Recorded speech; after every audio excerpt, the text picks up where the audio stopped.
Robert Impima, Chibilang, of course, with sports in there, and the spice of the weekend with everybody in there. Priscilla Nali, Chirabo Nyonyi Intono, Molin Kenyana, and of course, the entire team. And now to our topic of discussion today. We'll get to quite a number of issues here, but with me in studios is, of course, the Pan-African Friday team, and Ndugu James Mututa Karibu. Asante sana. Happy to have you this morning, and a cold Monday Mazima. Yeah, the pleasure is mine joining you on this Pan-African Friday. Thank you very much. And of course, it is where we are. We are today getting to Ethiopia, and now we expect to have somebody from Ethiopia live on Zoom, who shall get the connection much later. Yes, Ndugu Mtuta, how's your week been? The week has been okay. Has been terrific, like one said, but it has been good. We have been looking at many things in the week, but all said and done, the most important thing is that we are here and are alive, and we thank God for that. Yeah. Yes, Monday. I personally think what is happening in Masaka is really not something that is good, and we just pray that government and all stakeholders really should actually give the people of Masaka hope. Yeah. Give them hope. Yes. What does that mean? No. Of course, giving them hope is that they should be sure that when they go back home, at least they will live to see the next day. Because now they live in a situation of on tension. You don't know whether you live to see the next day. So that's something that. But that is hope. That's hope itself. Well, very important. Today we want to talk about Ethiopia and just look at the issues in Ethiopia. Yes, we've seen Ethiopia, and so many people have actually said so much about Ethiopia. Lots of developments are in Ethiopia, so much is happening in Ethiopia, and today we as the Pan-African Friday team here intend to get to Ethiopia and of course look at Ethiopia at a glance and the issues that are happening, and of course try to answer pertinent questions as Africans, thinking that yes, every African problem, it should actually also have an African solution to it. And here is where we are. Akola, I'll start with you. Just look at the issues in Ethiopia before we get our guest who is supposed to join us on Zoom. Ethiopia and Ethiopia as a country, of course, when you look into the history, what we know about Ethiopia, what we've seen Ethiopia do, and where Ethiopia has actually come from, and what is happening just right in Ethiopia today. Where so much is happening, the media is portraying Ethiopia, of course, or has portrayed Ethiopia as a country that is falling apart anytime sooner than later. What do you think is happening in Ethiopia? Well, what is happening in Ethiopia, I think it is power hangover. That you have a group of people who have been in power for over 2 decades. And now it is time that another community is in power, and they don't seem to accept that.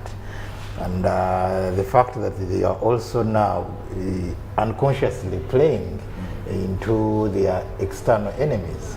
Now, also Ethiopia, in most cases, is that at a time, every other time they get a leader who's there to consolidate them.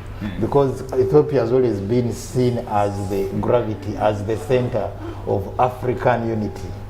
And now every other time they get such a leader, there will always be external forces trying to tear them apart. You saw what happened in the 70s during Haile Selassie, because that was at a time really he was in full championing the Organization of African Unity, making sure that the unity on the continent, he actually is there to support countries that had not attained independence. And it was the time actually he was disorganized, overthrown and hanged actually. So Ethiopia, we've always had a crisis of about 2 decades with actually more than 3 decades. We had a crisis with Eritreans, because Eritrea was part of Ethiopia. Then eventually the secession war, in the early 90s they managed to secede, but even after that the hostilities continued between Ethiopia and Eritrea. So now, when there was a new regime in Addis Ababa, when Abiy Ahmed comes in as a new prime minister, he gave people hope that, look here, we are brothers, we can live together. And we've seen at least guns going silent.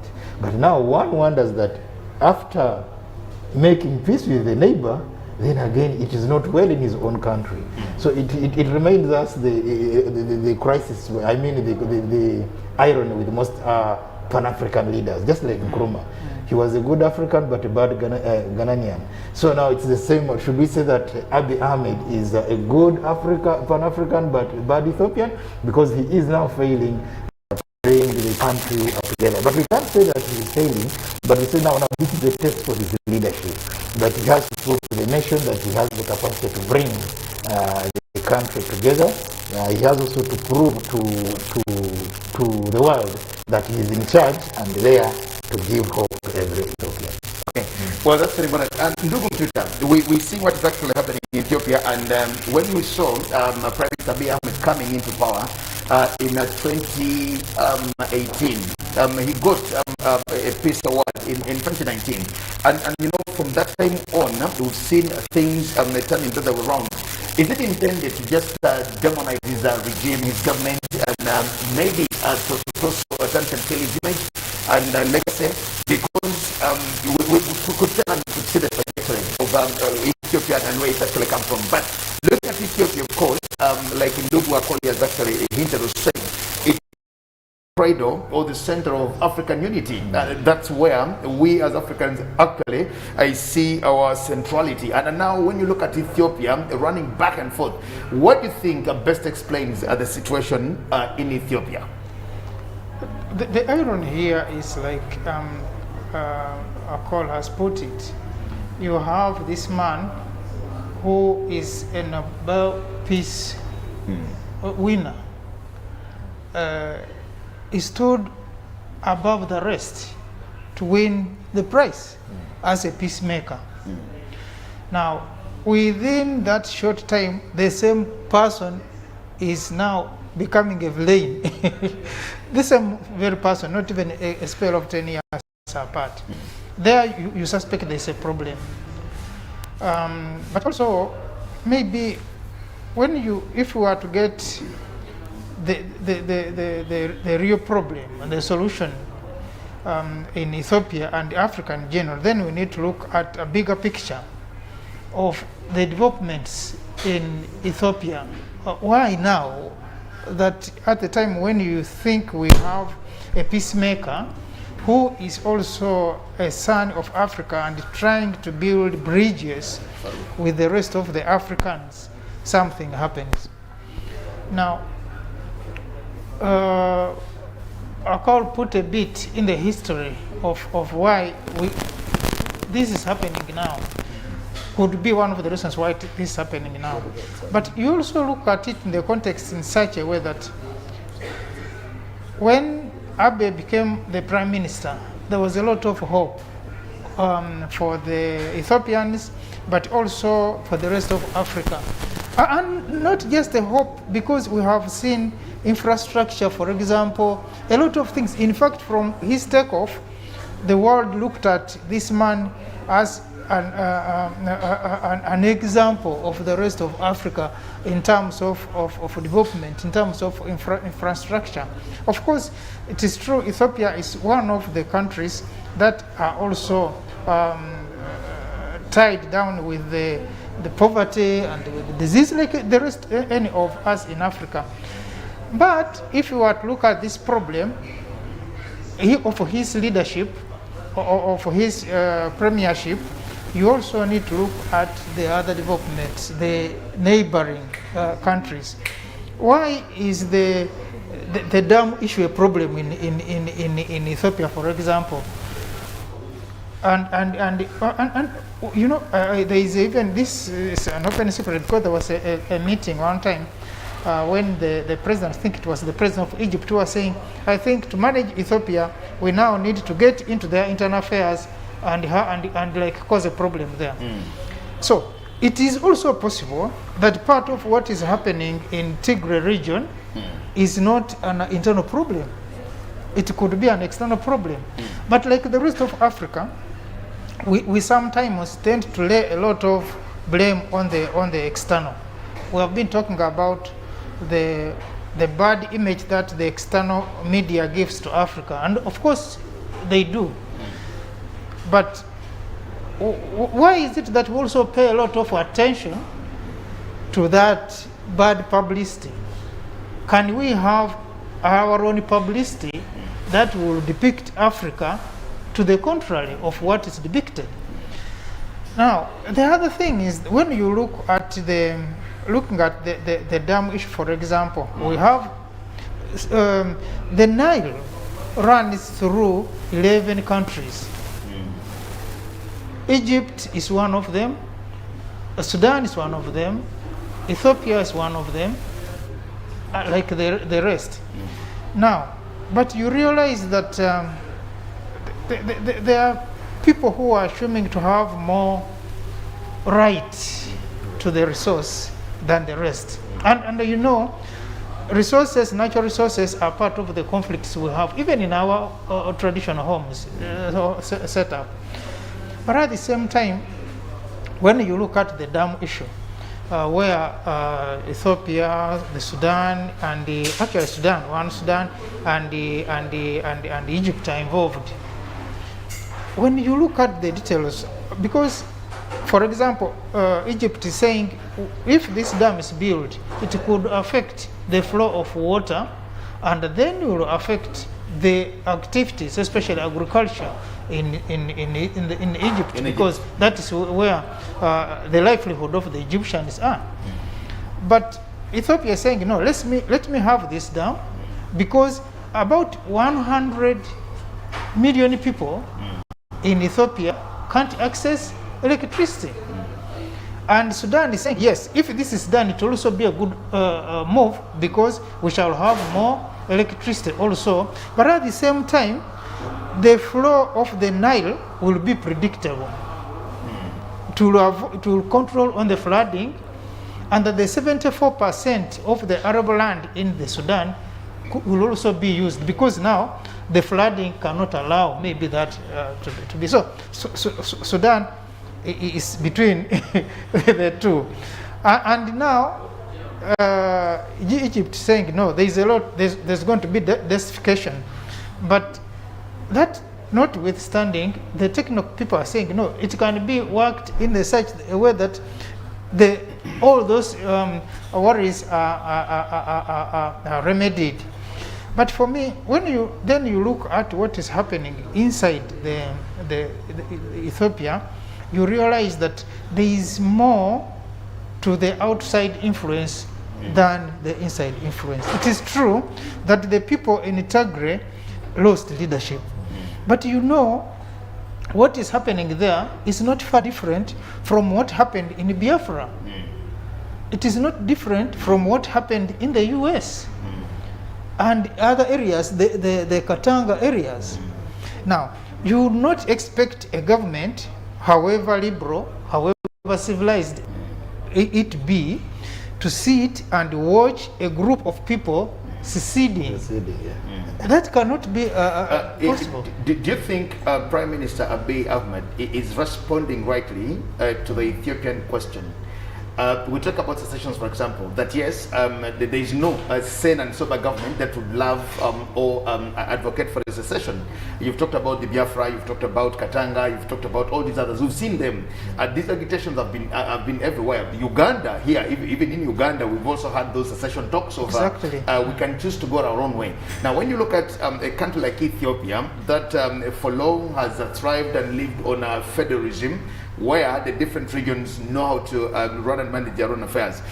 Do you look at Abiy Ahmed's administration as trying to manage the problem, the technical problem, and also domesticate it to themselves? Is this an internal conflict amongst Ethiopians, or we want to think that it is also ignited by external forces? For example, you just talked about the GAD. Now, the GAD is one of those very big projects that Ethiopia has got to do, whichever it gets. You know, when you look at the other partners, like Egypt, for example, Egypt is crying foul, saying it is going to affect about 80% of its population, of about its people. Now, in Ethiopia, to them, this is a dream come true when they have the GAD done in there. But just look at the conflict itself, it's an internal conflict, would want to think so? Is it being also funded by the external forces? And do we think that Abiy Ahmed's administration is actually handling the situation rightly? Well, I just want to say, maybe let's begin with the issues of the Nile. And they will really explain the Tigray crisis. Because when you look at the issues of the Nile, Egypt per se has got an exaggerated sense of self-entitlement. They feel the Nile belongs to Egypt. And they have built as much capacity as they can to ensure that every other country in the Nile basin actually conforms to their interests. And so other countries, on realizing that, I think as early as even during the colonial days, or even in the 60s, they came up with an arrangement that brings the countries in the Nile basin together so that they could chart a way forward.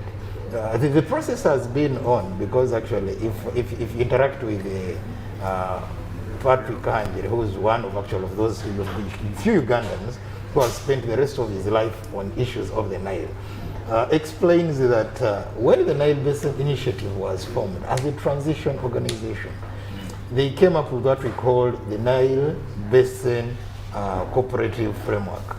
And in that particular framework, the countries in the Nile Basin are supposed to assent to it so that it can start working. And amongst some of the issues that are really addressed is that there should be equitable utilization of the River Nile resources. And that countries that are upstream, like Uganda or Ethiopia, that every other time they are coming up with a project, they should have in mind the countries that are downstream, like Egypt and Sudan. But now, not until that cooperative framework is signed, that we shall see peace within the Nile basin. Now, definitely what is happening in Tigray, that is in Ethiopia, you know, every other time a country is having a crisis, there are always people, external forces, waiting to jump on to jump on the occasion and then destabilize, because ideally there are people who deal in arms. So you'll have given them business. So every time that is there is always a group that I can call it vultures that are ready to devour. Now, the biggest crisis here we are seeing is that the Tigrayans lost power at a time really they didn't expect to lose power, because that is when the former Prime Minister died in office, and really there was this, who is coming in, and then eventually power went to another community. And this is the same thing that has happened elsewhere, where a community that has been in power, when they lose power at a time they still want the power, there will always be the secession talks. This happened in Nigeria when the Igbo lost power, when Dr. Nadia Zikiwe was over. Yes, the Igbo said, no, look here, we are the most educated, most developed, so they sought to secede to form their own Biafra. Now, when you go to Kenya, during Moi's talk, actually, there was the talk of the Kikuyu nation seceding. Actually, the Gema, the Gikuyu, Embu, Meru, and Akamba, to secede and form their own. So it has, here, of course, here in Uganda, you've had in the 60s, you remember when... no, we've had that talk here. Yeah, so, yes, so it has happened in Congo, Katanga. The Katanga this Moise, yes, Moise, who was actually saying, look here, Katanga can equally secede. So these are some of the issues that come up when a group has been in power, or they were in such a privileged position, they collaborated with the colonialists, and by the time the colonialists left, they had put them at a certain level. So every other time they lose power, they feel they can't go it alone. Do we think the coming to power of Abiy Ahmed in 2018 also explains what is happening today? Because you look at the uprisings or the developments that were in there, the activism that were there between 2014 and 2018, which of course saw the Prime Minister then resign, and of course now bringing on a vibrant young man Abiy Ahmed ascending to power. And of course, there was very good hope that when Abiy Ahmed comes to power, they would see lots of things in there happening, democracy, and quite a number of things. And yes, when he came into power, he was actually given that peace award, and shortly thereafter, things are falling apart. Do we think that the coming in of Abiy Ahmed also explains the situation in Ethiopia, Mututa? But at the same time, you also realize that as he comes to power, the Tigray group, because these are people who had been in power, who had been in the army, who had been in all government sectors. Now, this man is coming from not a small group also, because he comes from the largest tribe. Now, you would think that it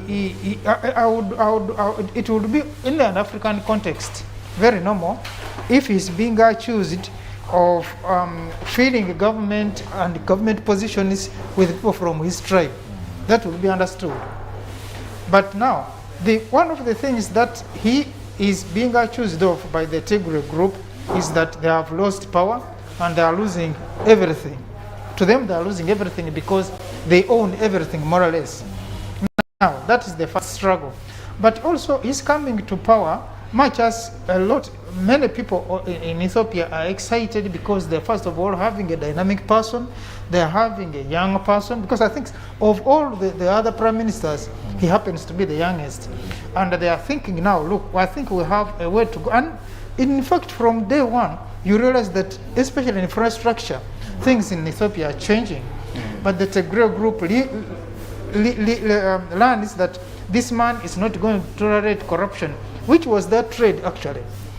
And when they realize that their stakes, their life, their earnings, their life, their everything, livelihood is at stake, is when this problem starts. And they began with trying to undermine authority now. You remember the issue of elections. They said, we are not going to be part of this. Exactly. The elections also caused a lot of issues. Yeah. Actually, that was the trigger. Yes. The trigger. Yes. The elections. Yeah. Yes. Now you see a group having a plan to run their own affairs from within the larger state. And that was not going to be possible. Okay. We saw this also happen in Somalia. When a particular group sits down and says, no, we are not going to be part of that authority. And as a sitting government, I know and I believe that a lot of things, bad things, have happened. Because in a crisis, you cannot have all the mathematics of what exactly to the minutest detail, what's going to happen. Things have happened. But who do we hold responsible? Now, even if we did so, is it necessary now? The most important thing is now to see a peaceful Ethiopia. And I'm happy because I've seen the Prime Minister last week, he was here, he went to Rwanda and has gone into other African countries. It's something which we have been talking here. If I'm having a problem with you, Jagenda, why can't I go to a call? Why should I alarm for someone from somewhere else? And this is the same problem, when the Ethiopia, Sudan, and Egypt are having a problem over the dam. Egypt runs to US, and Ethiopia is saying, but why US?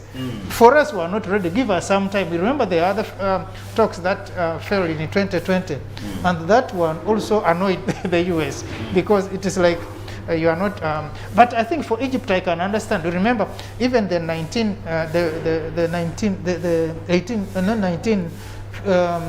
29 agreement. Yeah. It is because the external forces outside of Africa helped Egypt to ink that deal, which seemed to be more favorable than if Africa and sat together. Maybe the agreement could have been different. Okay. Well, I'll just request that you hold it there, and we tend to. I'm told our guest is on Zoom right now and ready to speak to us. Let me first see if we can get you. Yes, there is. Just speak back to us, and we try to hear you. Can you hear us? I'm having problem hearing you clearly. Can you hear me? You can hear us very well. Yes. Oh, occasionally I can hear you clearly. That's very important. Thank you so much. If you can hear us, it is important. To just viewers, I want to let you know that we are having Mr. Digafi Debalki online from Ethiopia, and he's a peace and conflict analyst and also a conflict resolution expert or practitioner. He holds a master's in conflict studies from the St. Paul University in Ottawa, Canada. He's joining us this morning from Ethiopia. Good morning from here in Uganda to you in Ethiopia. And I am sure that you've been following our conversation this morning. Could you please tell us what it looks like in Ethiopia today before we get into the discussion? Good morning. Thank you for having me on your program.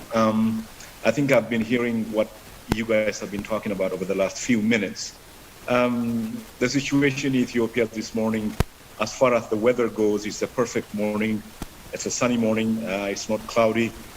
But getting to the point of the general environment in Ethiopia,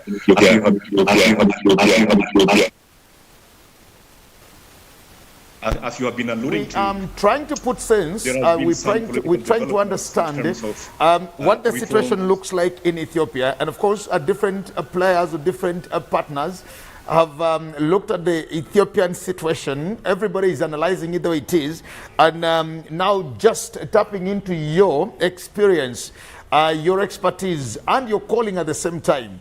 What do you think the situation in Ethiopia looks like, and who do you think should be the one to give us all the answers to the questions that we are asking about the situation in Ethiopia as it is now?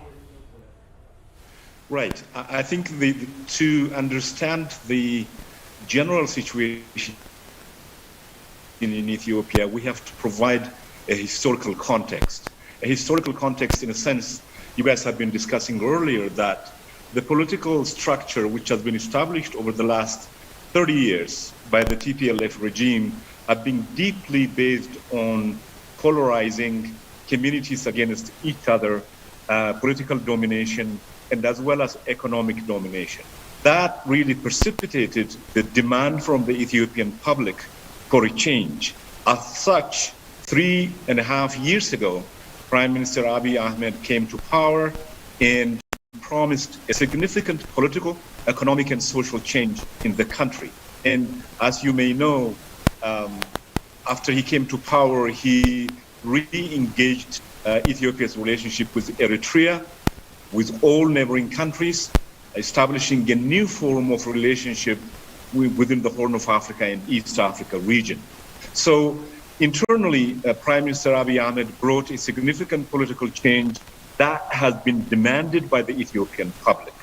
So the key change that has been performed over the last 3 years has been leading the country into a significant democratic process. As a result, you may know that over the last national election, Dr. Abiy Ahmed's party, Prime Minister Abiy Ahmed's party, won the election. Furthermore, that the political and economic experience of the last 25, 26, 27 years has been uncomfortable, to say the least, for the Ethiopian people, because the social fabric of the society, the relationship between each communities and ethnic groups have been manipulated to fit the agenda of the TPLF regime. So the people of Ethiopia are trying to get back to their traditional way of living life with each other, not against each other.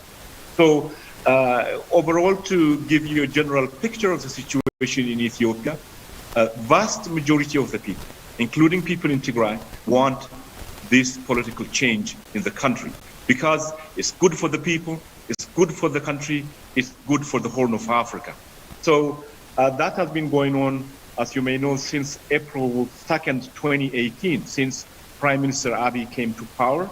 There are some challenges in terms of the role of the TPLF regime that has been creating a chaos and havoc across the country.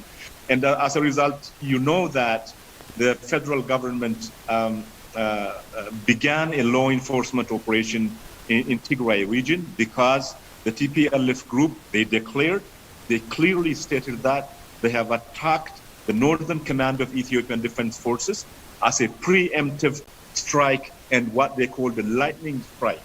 In response to that, Prime Minister Abiy Ahmed launched a law enforcement operation. The Ethiopian people are behind the Prime Minister. All the people of different ethnic groups, religious societies and communities are in favor of his law enforcement operation. Having said that, the Prime Minister Abiy Ahmed's government approach is not just law enforcement operation. It is also national reconciliation, peace building, and healing practices, which has been activated over the last 3 years.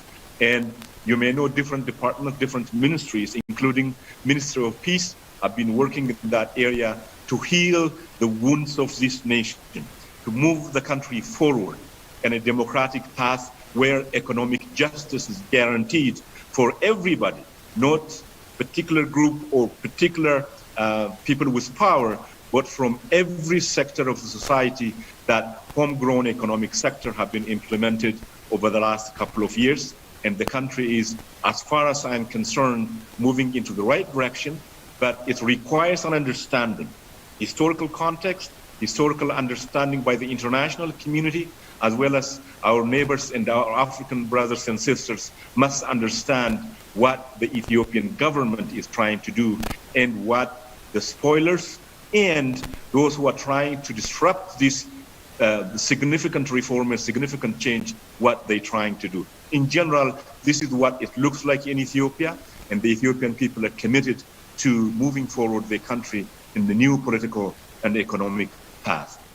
Very important. Thank you so much, Mr. Digafi. And now let's talk about the TPL itself.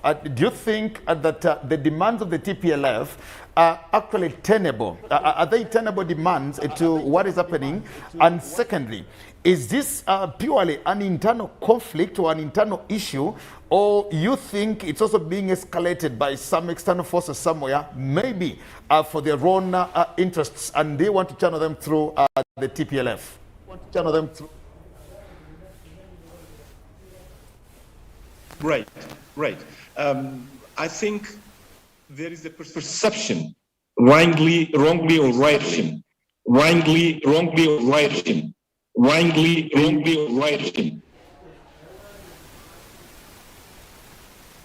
there is a misunderstanding from different sectors of the international community to assume that the TPLF historically, as its name implies, has no interest on the Ethiopian development, Ethiopian political discourse, in general, the Ethiopian people. When they began their armed struggle 30 plus years ago, close to 40 years now, the objective of their idea or their ideology was TPLF was that to liberate Tigray people from the rest of the Ethiopian communities, which majority of the Tigray people don't support that idea. But accidentally or luckily, when they came to power in 1991, they decided to be the leaders of the entire Ethiopian society, and they established some ethnic structures where their agenda can be accomplished. But in the end, the Ethiopian people understood that these people do not have the commitment, the desire, or the willingness to create an inclusive government where all people of Ethiopia have equal political, economic, and social rights. That's actually the fact of the matter, where the lack of understanding of context of who the TPLF is, what their agenda is, where they wanted to take the country over the last 27 plus years. And as we have seen, the consequence or the result of that political agenda, that political ideology, brought the country to its knees in terms of violence, ethnic hatred, and polarized communities across the country, regardless of what the people wanted, pitting one community against the other. dominating the economic structure exclusively almost to 70%. So you cannot really argue a political organization that created such a political platform, such an economic domination to represent the people of Ethiopia. Now, having said that, the Ethiopian people are very forgiving people. They understand the need to live together, to work together, to heal the past wounds together. As such, different government leaders, including cabinet ministers, religious leaders, civil society, all of them went to the capital city of Tigray region, Mekele, before the conflict, to beg, discuss their differences, and also to sit down and figure out how to move this country into the right political, healing, peace-building path of a national reconciliation. You know what the answer was? They said it's too late because our fingers are on the trigger. I'm quoting directly. And they refused the mediation by different elders, religious leaders, and civil society, including government officials. That's why the country is here today. That's why a lot of people are really angry in this country, because they have been begging them, literally begging them, some of them in their knees, going down to the office of the regional administrator and begging and crying and trying to convince that the Ethiopian people said this government is showing too much patience, too much consideration. And as a result of that, a lot of people are dying. The country is becoming lawlessness, a place of lawlessness. So as a result, the government was forced to take a measure. And since over the last 7-8 months, you know that the law enforcement operation has been going on. But as you have seen over the last couple of months, the TPLF regime has crossed what it claims to rule, and went to the Amhara and the Afar region, burned villages, killed civilians, raped women, and committed a heinous crime in those two regions. Now it has become a self-defense for people of that region, and at the same time, at the national level, I must say, the trauma inflicted by the TPLF group and their act of shelling churches, places of worship, looting foreign aid, and all those activities have really created an understanding that this has been a regime, this has been a group of people who have been leading the country for the last 27 years. When the chips go down, the true colors, the true behaviors, and who they are as a group has been clearly demonstrated for the Ethiopian people and for the international community. This is what the Ethiopian people want to know. These people are still, the government is open for resolving all matters peacefully with all actors in this country. But those who are really addicted to resolving differences through guns, resolving differences through violence, are not responding in kind for the government's call and for the call of the Ethiopian people. I think the Ugandan people of East Africa, the people of Horn Africa in general, the international community must know what has been tried and what the government wants to do and what the Ethiopian people want to do in terms of resolving this problem once and forever. Yes, Mr. Dikafi, of course, that is very crucial, and thank you for the explanation, because I think for people who are outside Ethiopia may not necessarily know exactly what is happening inside Ethiopia, other than learning from the media and other sources. Now, you talking about the crimes that have been committed. Of course, it is commonly saying that in any conflict, truth is the first victim. Because I think even the people of Tigray also have counter claims against the government. But for now, that's not the most important thing. The most important thing is now the plan of healing, of bringing back together the society of the Ethiopian people, the different groups in Ethiopia. What plan do we have? What plan does government now have to have the people of Tigray back into life, in their life, in their farms, in their activities, so that they are together with the rest of the people in Ethiopia? Thank you. As I tried to describe earlier, when Prime Minister Abiy Ahmed won the Nobel Peace Prize right after he came to power, he clearly communicated with the Ethiopian people and the international community 2 points. One, his government is committed to building a healthy, peaceful regional structure, regional integration within the Horn of Africa. As a result, he traveled to Eritrea, which, as you all know, that for 20 years, the government of Ethiopia and Eritrea have been in a confrontational situation based on the border issue. He made it clear that the relationship between Ethiopia and Eritrea is paramount for regional peace and stability.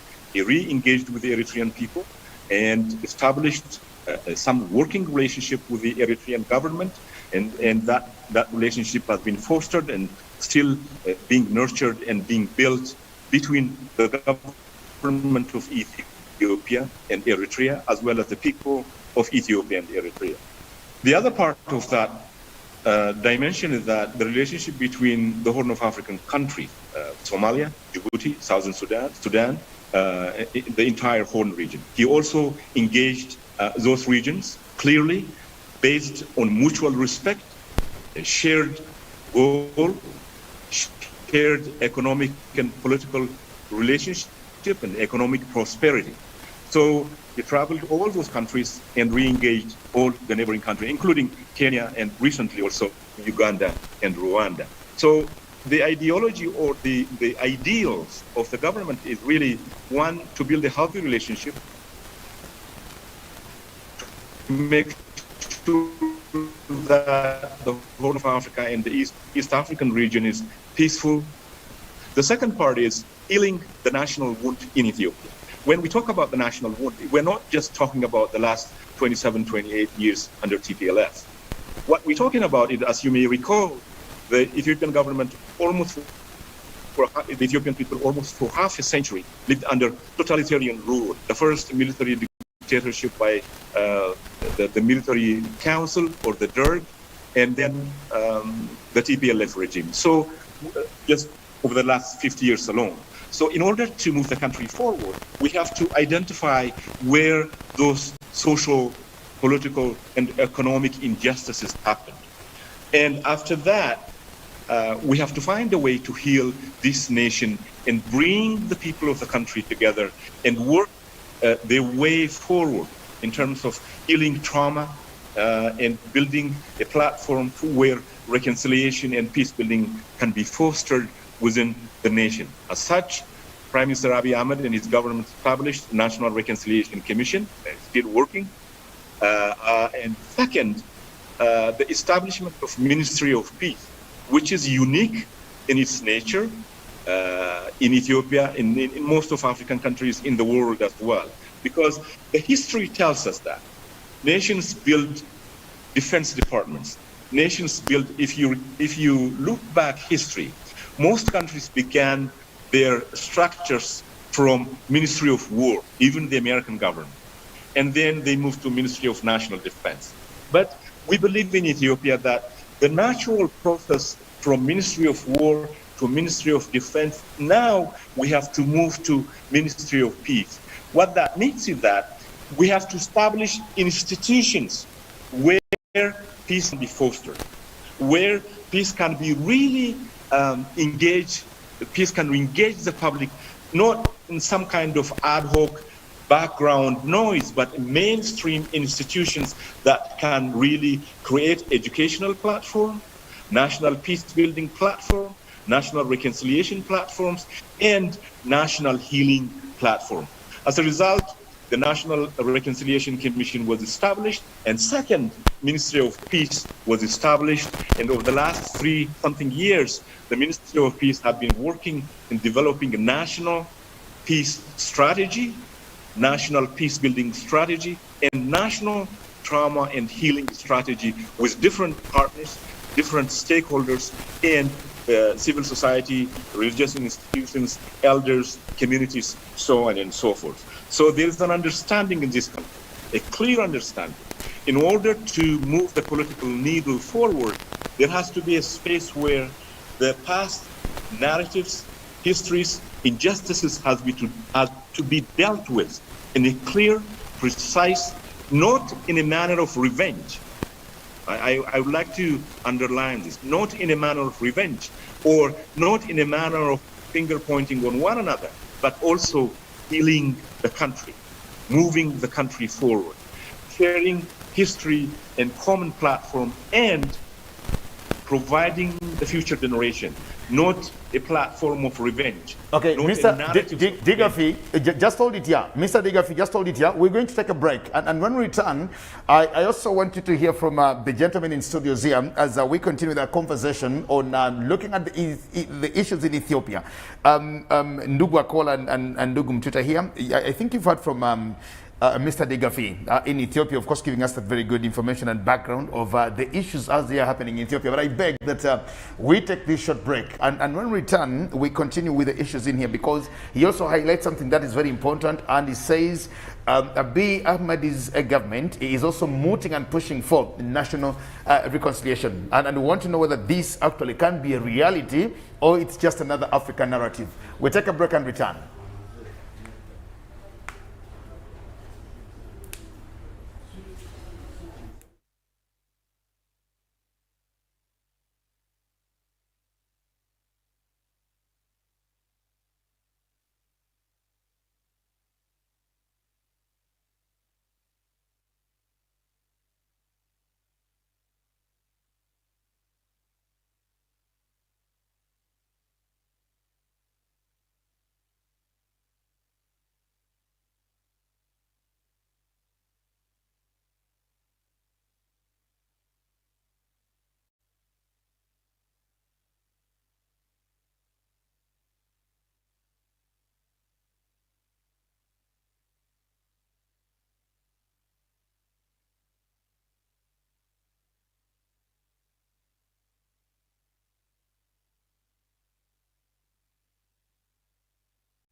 Hello and welcome to the backstage of this generation, where the young and restless face the bold and beautiful.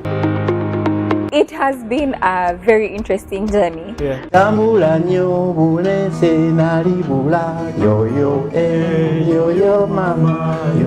First of all, people are noticing that comedy is a funny way of being serious. You want to get a glimpse of Uganda's future through the eyes of the youth? You can with myself Drago on Chilling. That's every Sunday evening on UBC television.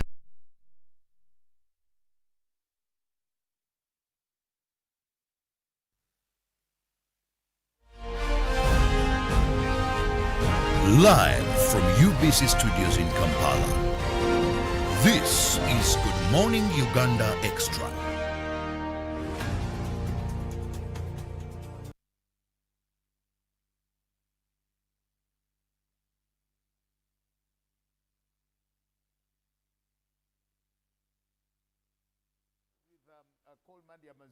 And Mututa James here.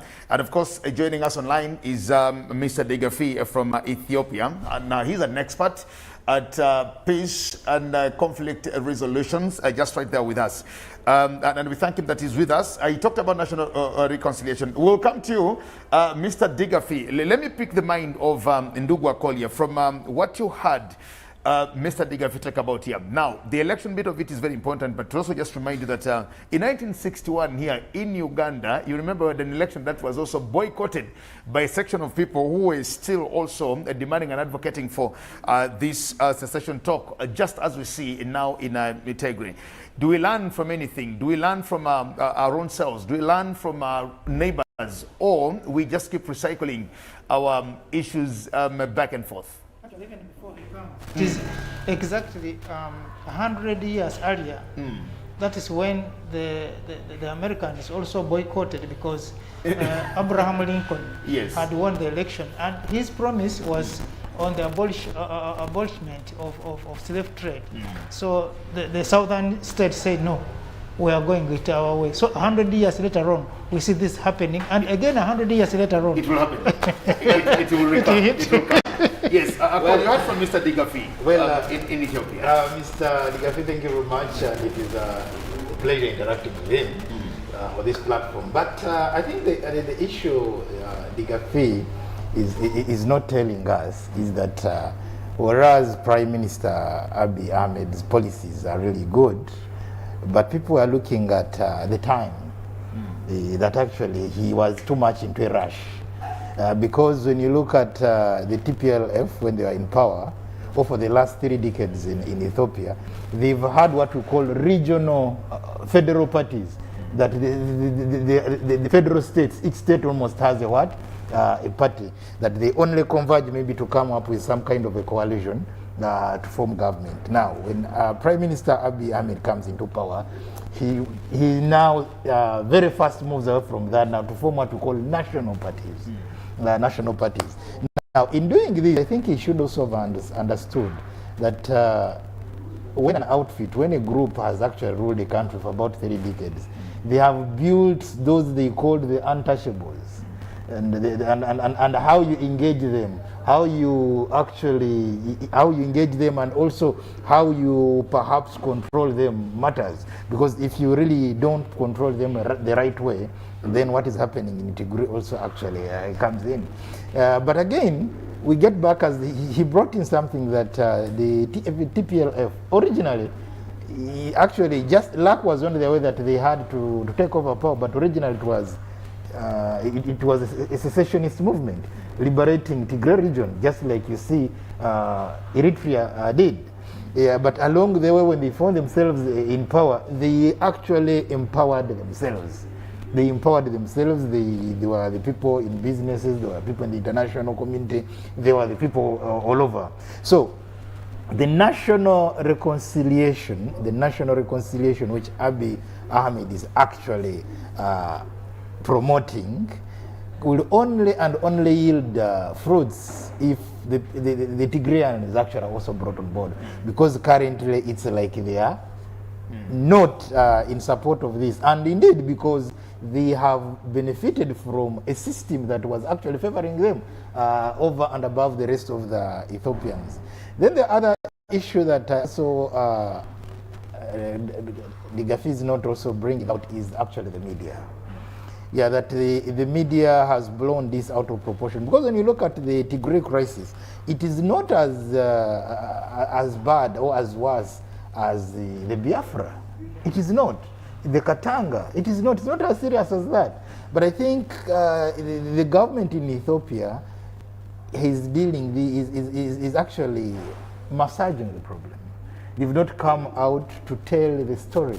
And you know, before Abiy Ahmed, Ethiopia had one challenge that actually information flow in Ethiopia is not as we are seeing. Is not as we see it in Kenya and Tanzania. I mean, Kenya and Uganda. There's a little bit of a timid, a gagged press. That some information, and therefore once you have a gagged press, it means therefore that the international press will come up with all to fill the gap with all the speculation. So what the Ethiopians and the Ethiopian administration is actually let there be information coming in to the world about exactly what is in Ethiopia, because ideally out of over 100 tribes, it's not one tribe actually that is causing problems. Maybe let's bring in Digafi here to explain to us. Mr. Digafi, are the Tigrayans and the TPL specifically, are they asking for any specific concessions from Abiy Ahmed's government that maybe the government is looking to give them a consideration, or you just think by the promotion of national reconciliation that will just solve the problem as it is? If you can hear us and if you're still online, please come back to the conversation. Sure. Let me briefly touch on the way the media covers news in Africa. This is for particularly the international media, that there's certain already written script, even before they arrive, the so-called journalists from the Western world, that they have preconceived ideas, a written script that they read when they arrive in Africa. You people, my friends, you may know that usually the way the Western media covers Africa is that there are some even unacceptable, Digafi, we still want to get to you. Terminology. And they say, oh, the point is this. In order to understand the concept, Digafi, you have to be there before the concept. okay, well, let's get the connection better. Let's get the connection better and come back to you. Akol, you're still saying something before you get back there. Yes, so ideally is that the Ethiopian government should come up with a smart way of how they are going to counter the international propaganda, because that is really one of the things that is going to save that. But also, I'm also happy that Prime Minister Abiy Ahmed is mobilizing upstream countries. Of course, he was here in Uganda. He also was in Rwanda, because the Tigray crisis in every aspect is actually bringing in the issues of the Nile. Yes, and as they bring in the issues of the Nile, it therefore means that the countries within the Nile basin, have to actually be on their side, so that they can help them perhaps mediate the crisis. They can help them in seeing that this crisis is solved. Now, my only worry to the people, to the Tigray region, is that actually what they have achieved in the 3 decades, they may end up losing it in just within 2 years. Just like what happened to the Igbo nation in Nigeria, that what they had achieved for over 70 years with the collaboration of with the colonialists, they came into power, they were the first people in power, they were the first people in Nigeria to actually get scholarships, study, and become successful. But within that, the Biafra in about 3 years, they had almost lost everything. They had actually, they had been reduced to nothing. That since that time, they have been struggling. So these are some of the things that the people in Tigray, the leadership in Tigray, actually the planners of this war, because it is a war they are not going to win. It is a war they are not going to win. Yes, if it is just one tribe against the rest, actually, I don't think it is a war that they are going to win. But at the same time, I think I also think it is also necessary, like Dikafe said, talking about, I think, in passing, to look at the conflict in a wider perspective. Because if the Ethiopians narrow themselves down to the TPF, then they are going not to avoid to think of the ethnicity or composition of that country, and then to also reflect in the history of who has benefited what and for how long. But like you put, I think that reconciliation is going to be very key. But also at the same time, like I asked him, we want to see the commitment of government in terms of how open to receive back the fighters of the rebel group, like it was put, integrate, to ensure that they're integrated back in the national service, but also the people, because we could see, again, for us, we're also getting part of the information from the international media, because I think, like I said, there was the flow of information was not also very clear, that you could not tell who is speaking the truth. But that's also understandable in any given conflict. But now the most important thing is that issue of reconciliation, the amnesty that the government will give to the people, the fighters in Tigray, the leaders in that part of Ethiopia, that the healing process can be faster, but also that people can get back to their development. Because Tigray, is one of the areas, fertile areas where people have been doing farming. And that displacement, you saw a lot of people being displaced, especially women and children running to the neighboring countries, running outside of that area. So that process has to be fast if harmony, peace, development, and then reconciliation can be upscaled in that area. Well, I just think that the Tigrayans, earlier they realized the truth that it is a war they cannot win because they border Eritrea. And bordering Eritrea, it therefore means that when... It's their disadvantage. It's a disadvantage because remember, during the time they were in power, they were at war with Eritrea. So that means that they are between a rock and a hard... also not painful for them. Yes. I think now we can get back to Mr. Digafi and hear from him. Digafi, back to you if you can actually hear us.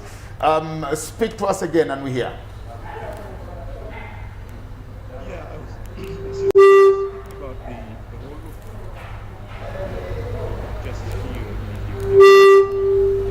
Also, any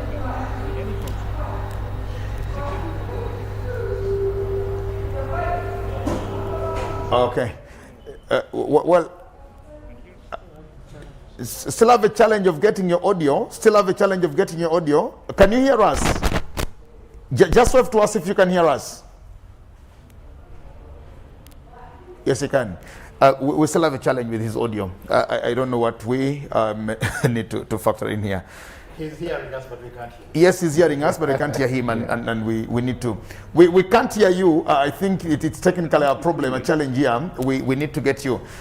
Just like we had you in the first segment, we need to get to him. But as we get his audio, and how will you tell actually when you have him? I think we need to still get him to talk to us.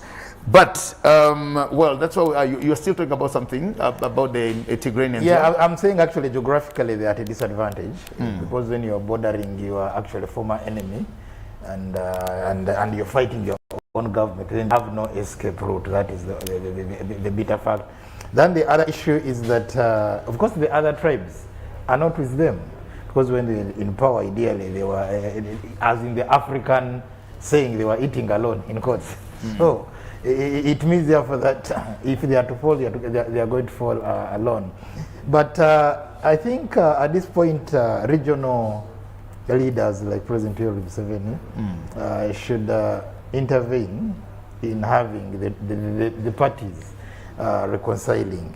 The TPLF, they should actually wake up to the reality that the arrangement that is, in Somalia they have the Somaliland that is a semi-autonomous state within a state, and I think this is something they are also demanding for, which actually may not be attainable, which may not be actually sustainable in the case of Ethiopia.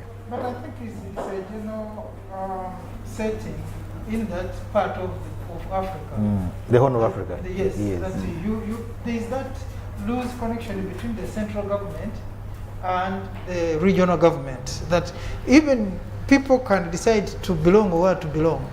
And it's so easy because the social structure in such a way that the traditional leaders, I think, wield a lot of power and influence over the administration. And that's why I say, like in Somalia, for example, you have people who are appointed by the traditional structure. By the clan. Yes, to go as members of parliament and of course finally in the leadership. So I think it's the social structures in this place that are part of now. And you know, part of you remember in Ethiopia, the president was also trying to enforce the national government, the regional, I mean the federal government, that the national government should be above the traditional government. So that's part of it. So I think the people of Tigray, and given the history of the departure of Eritrea, I think they're also following that part. But now you realize that things have changed, that systems have, now Ethiopia has developed more systems together. But the irony is, why is it that when you are in power, you want everyone to be with you, but now that you have lost, you still want your power alone? That entitlement. You think you're supposed to be the only one there? I think that's the part of selfishness on the side of the TPLF.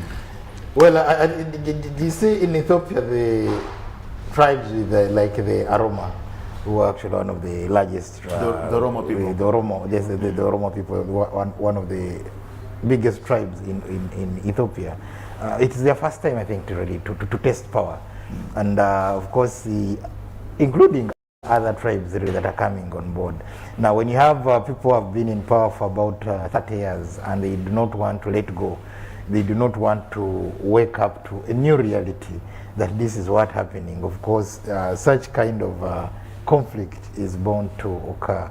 But again, we must also not underestimate, of course, the role of the international community, because already they are using the media against the Ethiopian government.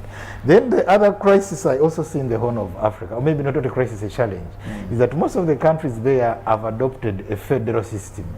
The federal system. That these federal governments, at times, the states are more powerful than the central government. That's what actually happened in Somalia. That even much as there was no government in Mogadishu, but some places, the federal governments, there was life and things were moving. So the same thing with Ethiopia, that there are some federal states that actually, that's why you find that Tigray as a federal state, much as the central government had said there are no elections, they went ahead with the elections. So I think that is now the crisis, that how does the central government exert their authority over the because that was a challenge Nigeria had at one time. Yes, they had at one time that actually find that in some states the central government is as if it's not in charge, in control. Yeah. Okay, well, I think we'll take another break and see, because we very much want to engage Mr. Digafi. We'll just take another very short break to get his audio back to us here. He is struggling to really get to us.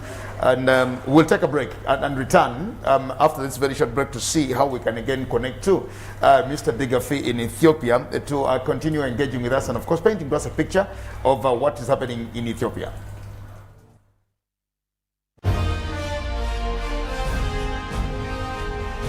Live from UBC Studios in Kampala, this is Good Morning Uganda Extra.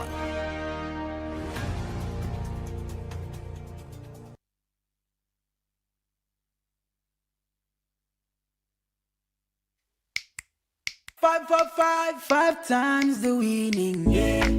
5 times the happiness, yeah. 5 times the luckiness, yeah. 5 for 5, oh yeah. It's 5 for 5. 5 for 5. 5 times the money, yeah. 5 times the shopping, yeah. 5 times the prizes, yeah. 5 for 5, oh yeah. It's 5 for 5. 5 for 5. Win 100,000 Uganda shillings weekly in the 5 for 5 jackpot. Simply download the Sente mobile app. Click Sente on the go to open your account online. online. Transact 5 times or more using Center Mobile, Center Visa, and Center Agent to stand a chance to win. The more you transact, the higher your chances of winning. So, participate in the 545 jackpot and win millions in daily and weekly prizes. The 545 jackpot is brought to you by Centenary Bank. Our bank, Centenary Bank, is regulated by the Bank of Uganda. Customer deposits are protected by the Deposit Protection Fund. Pick of the day on UBC, brought to you by. Their job is to keep you and me healthy and well. But sometimes they try in vain. Was brought to you by. We've cut and reduced our MTN Momo withdrawal rates. Now you can withdraw mobile money at the lowest rates. You also get MTN Century Points when you deposit, send, and withdraw MTN mobile money. Visit our Momo agents countrywide and withdraw mobile money at our reduced rates from 1st May 2021. Everywhere you go, MTN.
Dear viewers, my name is Daniel Mwanguzi.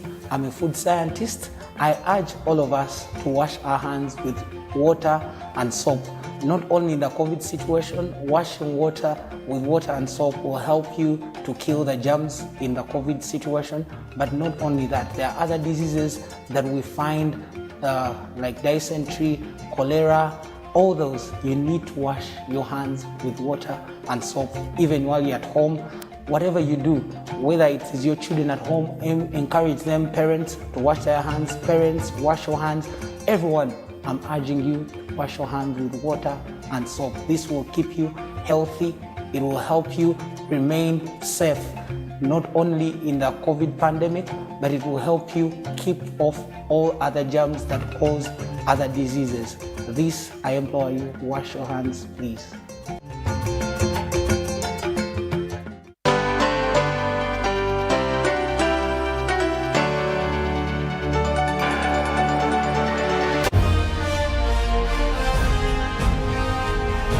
Live from UBC Studios in Kampala. This is Good Morning Uganda Extra.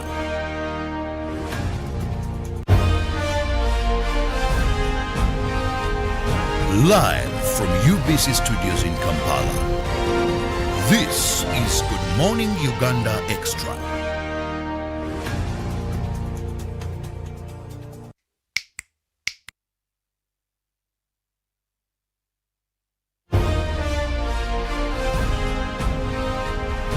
Live from UBC Studios in Kampala. This is Good Morning Uganda.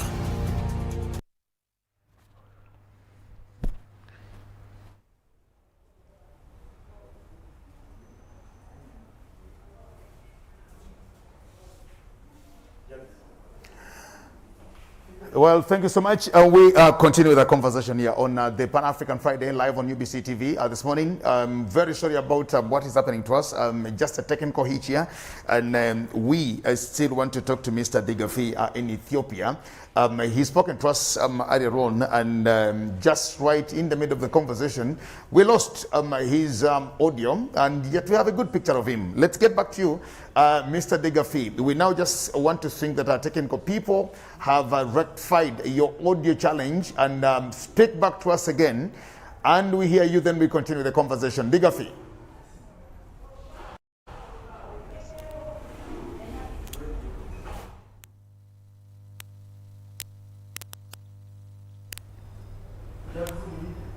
Digafi, speak to us. Can you hear us? I can hear you. I can hear you. Okay. Yes, I think we can also now hear you, though not very audibly. Our technical people need to amplify your audio. We just had that small, I can hear you, I can hear you. Please speak to us as we rectify your audio here. Can you hear me? Can you hear me? I can hear you clearly. Please go ahead and speak to us. We can now hear you as well. I can hear you. Speak to us now. We can also hear you. We had just earlier on asked you whether the TPLF is asking for any specific concessions from Abiy Ahmed's government that Abiy Ahmed needs to look into, apart from just mooting for national reconciliation. Are they asking for any specific concessions to make sure that they end the crisis in Ethiopia?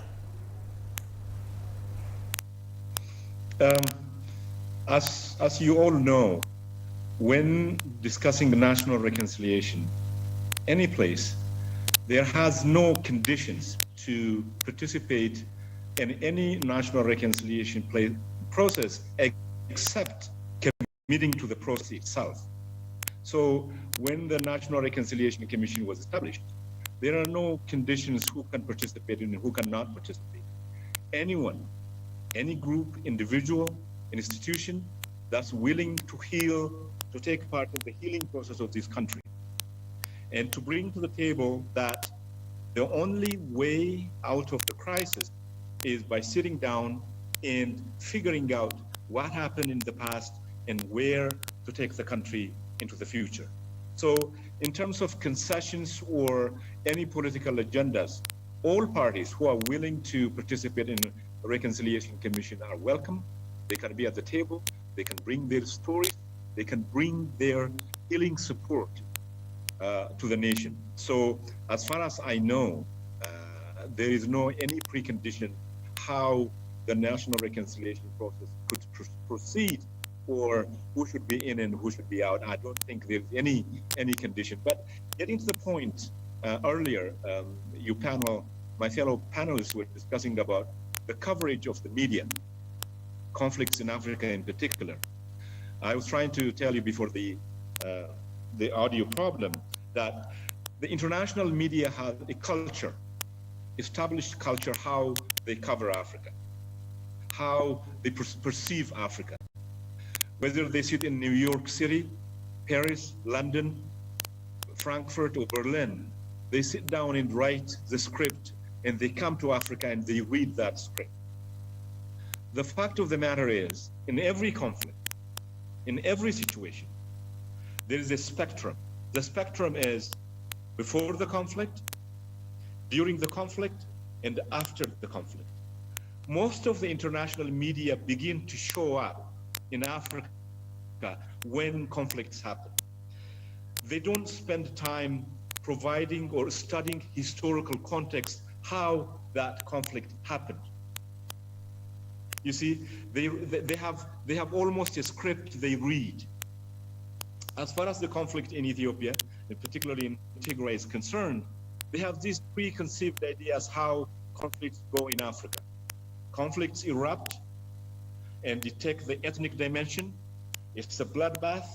The government is, this is the entire script they have really established over the last decades. So what exactly happened, how they covered the conflict in northern Ethiopia is that the same way they cover conflicts elsewhere in Africa, or even for that matter, in the developing world. So what we have suggested is take your time, study the historical context, understand what precipitated to this stage, and then don't just show up during the conflict. Try to investigate historical narratives before the conflict happened. And also we are welcome to study and investigate and evaluate after the conflict, the reconstruction phase, the rebuilding phase, the healing phase. So if you take that spectrum, the long spectrum, they only show up in the middle, in the red dot, and then they cover the stories from that perspective. And I think that has been a very traumatizing effect on African conflicts because it's already established in their head how conflicts go. But Africa of the 1960s, Africa of the 1940s, Africa of even the 1970s is different from the Africa of today. There are different generations. There are different desire for African younger generation in particular to come as a Pan-Africanist, to work together, to liberate Africa from the post-colonial, the neoliberal perception of what Africa is all about. Now, given that nature of the younger generation in Africa, whether they are leaders or in NGO, in business community, in political discourse, the international media need to talk to people on the ground, the ordinary people who have a new insight for Africa, who really want to go beyond the colonial legacy of the African continent. So earlier you brought the issue of media coverage of Africa. It's not just one conflict, one country. The entire continent is brushed with that armchair journalism in their comfort in the Western world, and it lacks context. It lacks history. It lacks any motivation to understand where Africa wants to go from here. It lacks even respect of the African people. It actually, in certain instances, I can raise many examples, it dehumanizes the African people, the way the Western media covers Africa.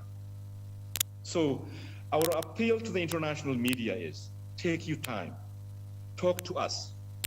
Let's tell you our own stories. Listen to us. Don't come with that colonial mentality that you know our stories. You tell our stories.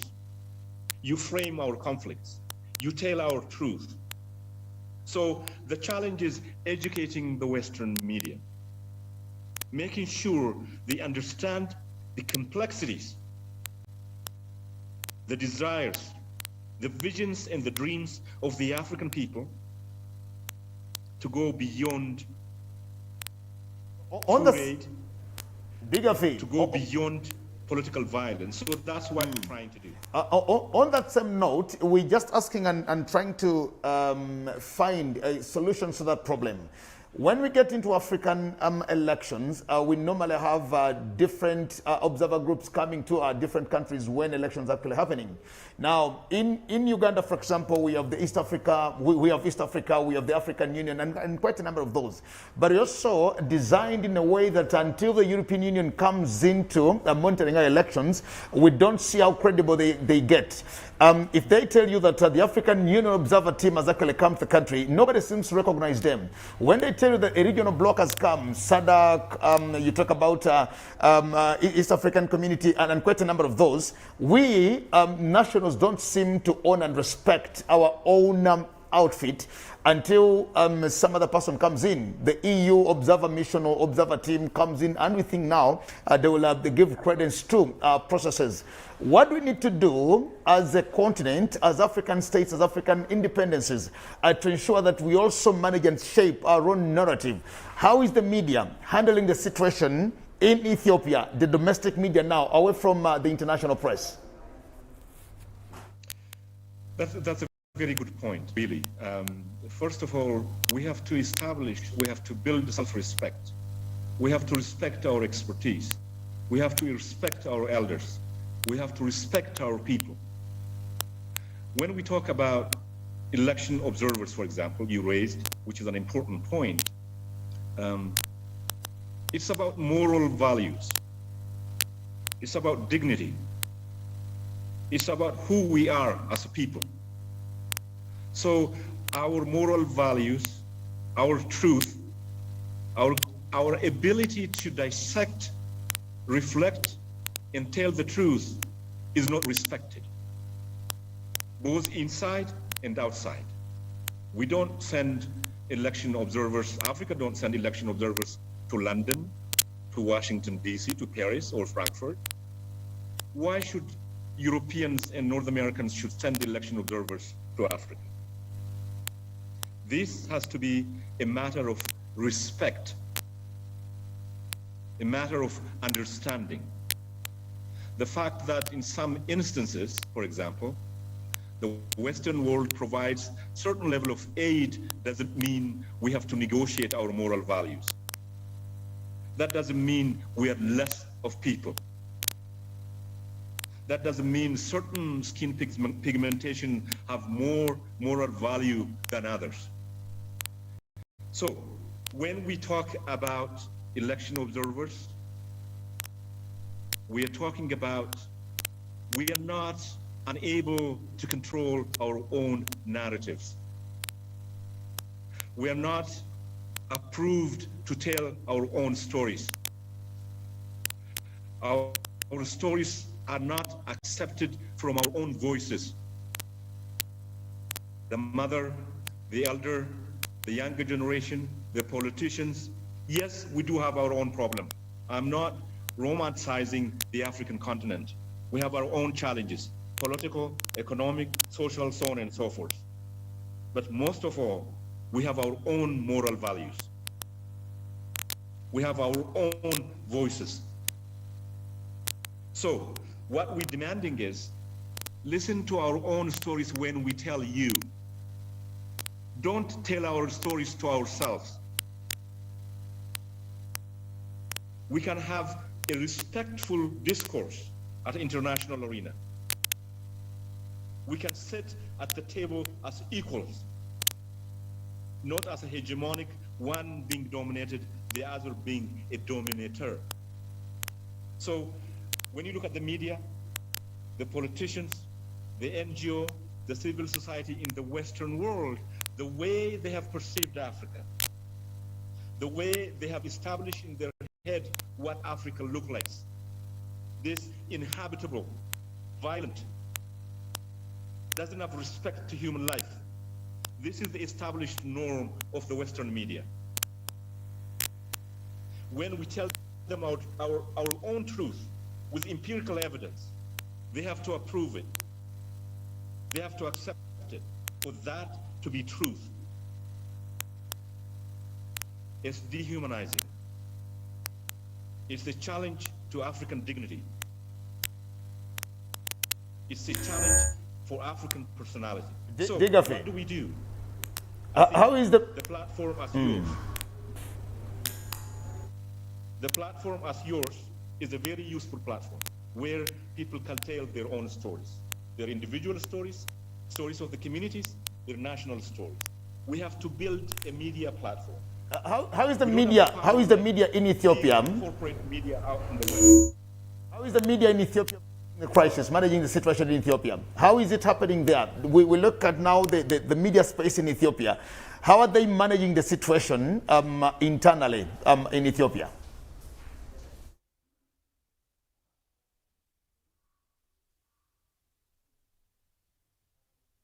you don't have really strong culture of a media coverage, strong ethics, strong practices, strong experiences. But over the last 3 years, given the fact that the media landscape, the political landscape has been opened up, there's the process of learning has to take place. You know that the effect of social media is a double-edged sword, a double-edged knife.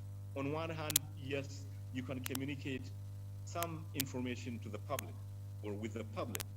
On the other hand, there is no a verification process where facts are checked and rechecked and overchecked. So everybody becomes a journalist, everybody becomes a media from your basement or from your cafeteria. So that is one challenge. In terms of understanding the conflict, what's happening up north, and covering that news, to a certain extent, there is an understanding that the conflict is not between the people of Tigray and the rest of Ethiopia.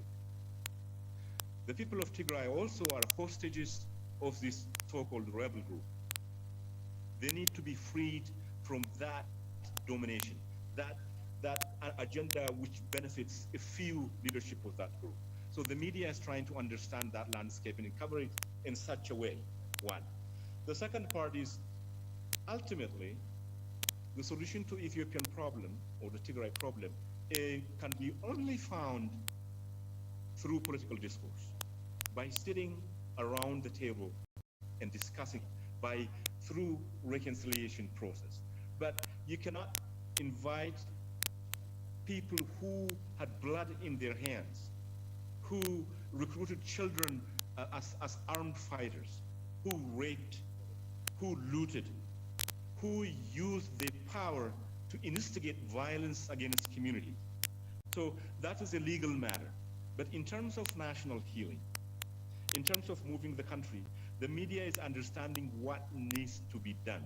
At the same time, there's a continent-wide challenge that training our media expertise, creating an educational programs of journalism and print media and different sectors of the media is another thing that the Ethiopian government, the NGO and civil society are working on to develop the capacity and to free ourselves from Western media coverage of constructing a false narrative and being able to build our own narrative and to tell our own narrative with our own words, with our own voices is a major challenge, but it's not a challenge we cannot overcome. I'm sure you have the same challenge in Kampala, we have the same challenge in Kigali or Johannesburg or Cape Town or Accra. So we have to come together as a continent, as a people who fought colonialism, who fought apartheid, who fought slavery, and create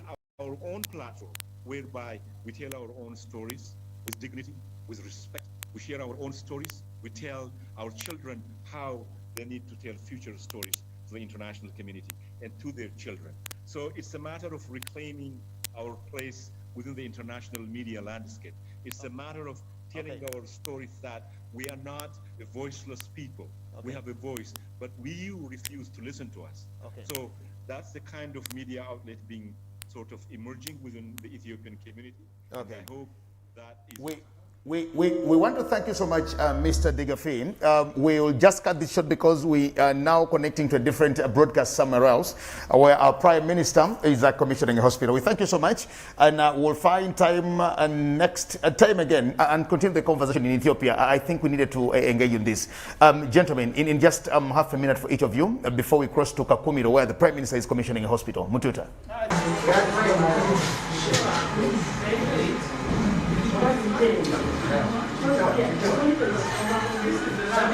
This is a lab.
Permanent Secretary, Minister Gomez. Akulira abakozi, akulira yona nawulire. Mr. Peter Weza, abandi abashafu. Abonye n'imbuga. Alimo azenge.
I want to thank your member of parliament, the Right Honorable Nabanja, who is here, who invited us to come and see this facility that we constructed for you. Yasima area MP waitu kandi ali Prime Minister Right Honorable Nabanja abukubeta amukoro guno. She's always concerned about you. Akufayo muno abantu be bakwebembera. And when she put this facility, she said we need to equip it, put in beds and equipment so that you can be treated comfortably. Where akabagamba baba ministry nti balina kutamu ebikozeso byona n'emibazi musobole kujanjabwa kulungi. And we have seen that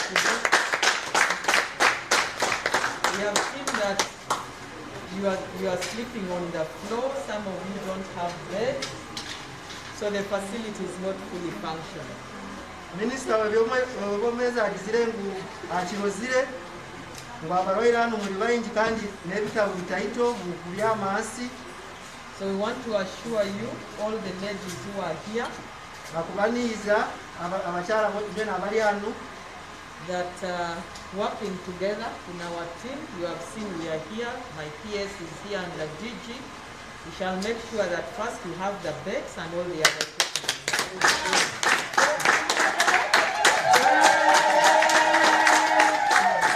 Agambire abebizibu bya resident team yeyo na alibasire nayo aro akulira ebyo Omezi Permanent Secretary Dr. Diana Afinde nawe ali hano naitwe ebintu ebyo byona bajja kusala amagezi babengo babituwaire.